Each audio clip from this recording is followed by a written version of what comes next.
Hello, আসসালামু আলাইকুম। আমরা আছি এখন রাঙ্গামাটি ঝুলন্ত ব্রিজে। সবাই দেখুন, রাঙ্গামাটি যারাই যায় সবার একটি প্রত্যাশা আমরা যেন রাঙ্গামাটি ঝুলন্ত ব্রিজে যেতে পারি। তাই আমাদের প্রথম গন্তব্যস্থান রাঙ্গামাটি ঝুলন্ত ব্রিজ। রাঙ্গামাটি ঝুলন্ত ব্রিজের আশেপাশের জায়গাগুলো দেখতে খুব সুন্দর। সেখানে মিন্দে দোনো সাইডে ওখানে বোট ভাড়া পাওয়া যায় লেকে ঘোরার জন্য। তো এদিক ওদিক দেখে আমরা চলে যাচ্ছিলাম বোট যেখানে ভাড়া দেওয়া হয় ঠিক সেখানে। যেতে যেতে সামনে দেখলাম একজন আমাকে বলল, ভাই কী করতেছেন? আর কি বলার, বলক করলে যে অসুবিধা হয়। তারপর আমরা লেকে চলে গেলাম বোট ভাড়া নিয়ে।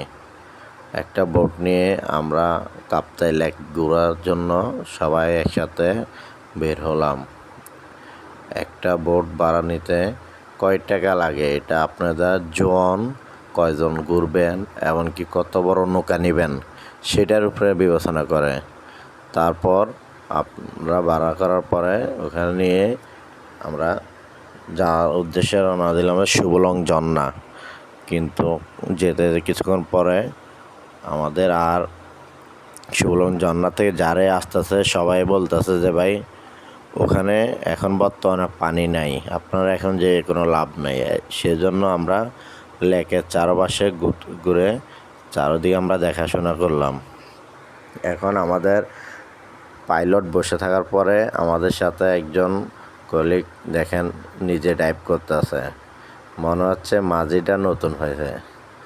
ও রে নীলে দরিয়া, হাই রে মাঝি। দেখেন এক একজনের কীভাবে কী করতেছে দেখেন। এবার ঘুরতে ঘুরতে এই যে এখন কিছুক্ষণ পর আমাকে দেখা যাবে, দেখবেন আপনারা। এবার দেখতে দেখতে লেকের ভিউগুলো খুব সুন্দর ভাই। দুই সাইডে মনে হচ্ছে যে পাহাড়ের মাঝখান দিয়ে একটি নদী বয়ে চলছে, কিন্তু এটা কিন্তু নদী না, এটা হচ্ছে একটা লেক। ঘুরার পরে কিছুক্ষণ পর ঘুরে আমরা সন্ধ্যা অবধি ঘুরলাম পুরো লেক। ঘোরার পরে এখন আমরা আবার ফিরে যাচ্ছি বিকেলে। পরন্ত বিকেলবেলা আমরা আবার শহরের উদ্দেশ্যে সবাই রওনা হলাম। সবাই একসাথে ভ্রমণে বের হলে মজাই আলাদা। তাই সবাই আমাদের জন্য দোয়া রাখবেন, আর আমরা যেন সবসময় আপনাদের জন্য নিত্য নতুন ভিডিও বানাইতে পারি। সেজন্য আমাদের চ্যানেলটি সাবস্ক্রাইব করে দিবেন এবং লাইক শেয়ার দিবেন। আপনাদের একটি লাইক একটি শেয়ার আমাদের পরবর্তীতে ভিডিও বানানোর জন্য উৎসাহ করবে। তাই ছোট ভাই হোক আর বড় ভাই হোক ভেবে আমাদেরকে সাবস্ক্রাইব করে দেবেন। আর নতুন ইউজার হিসাবে আমি চেষ্টা করব সবসময় আপনাদেরকে ভালো কিছু উপহার দেওয়ার জন্য। সবাইকে আমার ভিডিও পক্ষ থেকে আসসালামু আলাইকুম।